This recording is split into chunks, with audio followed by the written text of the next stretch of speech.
When we ask ourselves why we compare, it's often to check where we are in life, to make up our balance, and sometimes we compare to feel better about ourselves. Comparing is a natural response in order to categorize things and people, to reduce uncertainty and to identify ourselves. So actually, we need comparing, and we shouldn't stop doing it. That's not a bad thing. The problem is that nowadays a lot of people feel the negative consequences of comparing. It affects our level of confidence, and we create a negative self-image of not being satisfied with the things we have, not feeling good enough, not fitting in that perfect society. Most of the time, we don't reflect on those emotions and react poorly when our insecurity gets challenged. But have you ever thought about why you feel bad when you compare? And I'm here to explain the ways I've learned to compare in a more healthy way that serve you rather than hurt you.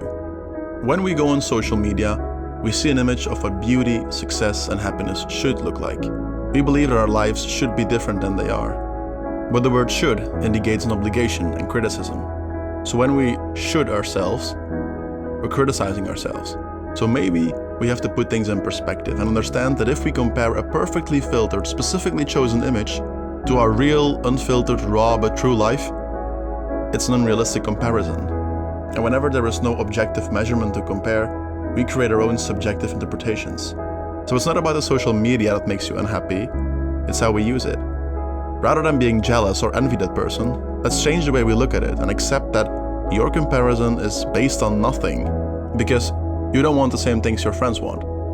So why do you care what they have? Whether comparing is good or bad is all based on why you compare. Psychologists speak about social comparison theory.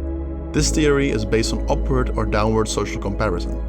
In upward comparison, we compare ourselves to someone who we perceive to be better than we are. When we compare downward, we're comparing to someone who we believe is doing worse than we are. Both ways can either result in negative or positive outcomes. It's more about how to use them properly. So what if we use the upward comparison to learn and improve? On the other hand, it's an example that your dream is achievable, which will motivate you. Downward comparison can be used to practice gratitude. It will bring you perspective and help you understand that there is always someone having it worse.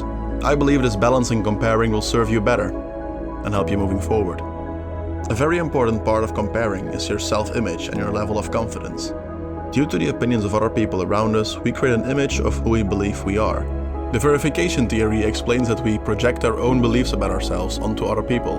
So actually, we're not comparing ourselves, we are verifying our own beliefs. So in my opinion, it all starts with the way we look at ourselves. I do believe that we focus so much on comparing to the outside world, on admiring other people's perfect life, that we don't take the time to appreciate our imperfect inside world. When you accept who you are, comparing can impossibly hurt you. I do believe that true strength is found in accepting who you really are, your strength and your weaknesses. When we compare, we might feel this pressure that we should find that dream job, get married, buy a house and get kids, all before turning 30. Seeing everyone around us going faster than we are makes us feel that we are somehow behind in life. But do you know why they put blinders on a racehorse? It's because when they look left or right, they might fall. So let me tell you one thing. There is no such thing as being behind in life, and there is definitely no timetable the 7 billion of us must follow. So please, start focusing on your own journey. The moment you change your focus from the outside to the inside, your life will change for the better. And if there is anything I want you to take away from this video, it's that nobody in this world should dictate how to live your life, what path you should follow. So please, never forget that you're exactly who you are and where you need to be. Because in the end, there's only one right path. Your path. You've got one life. Go take it. It's yours.